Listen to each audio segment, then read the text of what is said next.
Ladies and gentlemen, on behalf of Aswat Nisa team, I would like to express my deepest gratitude to NDI and to Chairman Madeleine Albright for this prestigious award. In 2011, Tunisia, my country, experienced the first revolution in the Arab Spring. The past 3 years have been hectic, challenging, and exciting all at the same time. It has not been easy. Since street protests began in December 2010, through this very moment, my fellow Tunisians and I have been in a hurry. In a hurry to build a new democracy, in a hurry to preserve this new democracy, and in a hurry to realize a long-standing dream, a Tunisia where women and men are equal, when people live with dignity and youth can realize their full potential. We are indeed enthusiastic, but we are also aware of the difficulties ahead of us.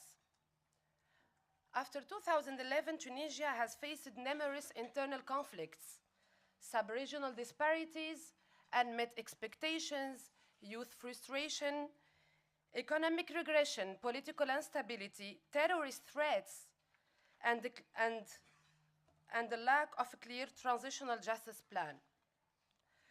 Our reality of the past 3 years have been reflected in a severe polarization within politics and society between Islamist and secular groups.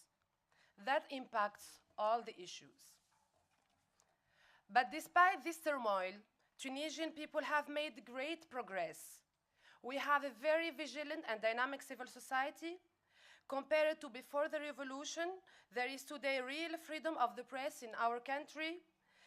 There has been a broad agreement on a new and modern constitution, which especially mentions the importance of parity between women and men.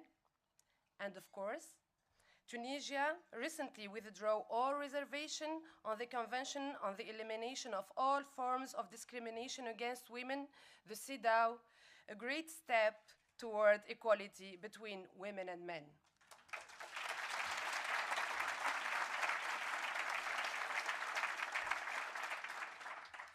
Tunisia could not have achieved this success, which are unique in the Middle East and North Africa, without Tunisian women. But despite of all our contributions and commitment, Tunisian women still face unacceptable discrimination. Close to half of Tunisian women are victims of violence, which too often is trivialized by society and goes unprosecuted, leading women themselves not to report such abuse.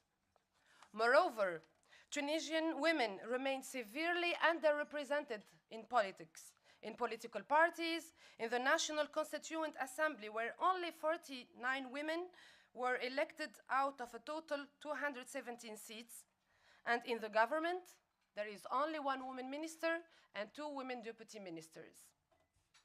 Aswat Nisa believes that Tunisia could do much better.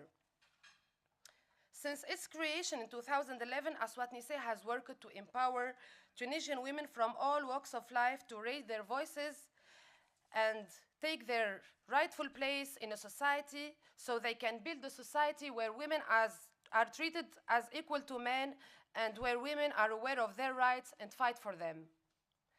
We believe that women who are empowered can achieve political, social, and economic change that will lead to equality.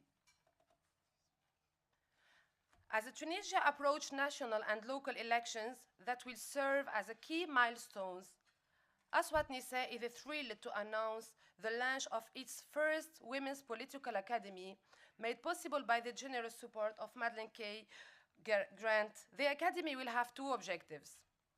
The first is to increase women's representation in local councils by helping women candidates run for office and win. And the second is to support elected women to help them carry out local policies that addresses issues that impact the daily lives of women across Tunisia. Aswat Nisa is looking forward to turning this initiative in a sustainable academy that for years to come will offer a unique and safe space for learning, sharing, questioning, networking, and dialogue for women politicians from across the political spectrum. To us, this is more than an award. This is the recognition not only of the Aswat Nisa team, but of all Tunisian women and men who are committed to make history by making Tunisia transition a success, and Tunisia will succeed. Tunisia will succeed if all women Tunisia will succeed if all women, Islamist and secular alike, work together and advocate together for real equality between men and women. Tunisia will succeed if men don't consider laws which enshrine gender parity as a threat and see women politicians as partners and not competitors.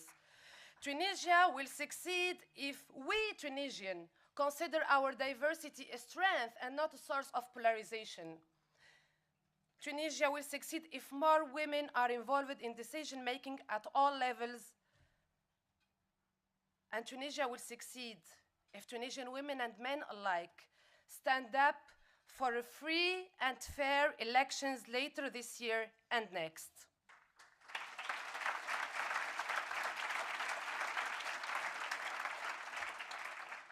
I strongly believe, as Nelson Mandela said, that from the disaster of the past, a new society will be born, which the world will be proud of.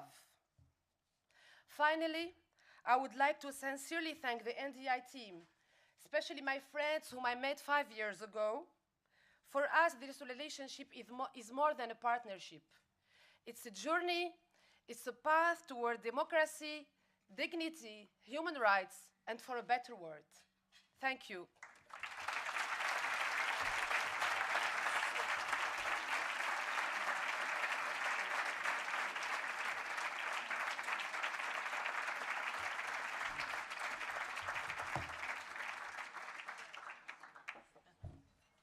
I think there is no question that Tunisia will succeed if Ikram is one of its leaders.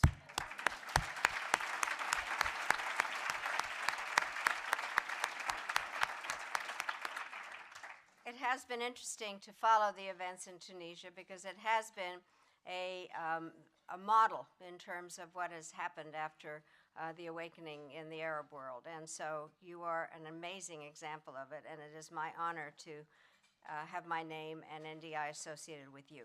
Thank you. As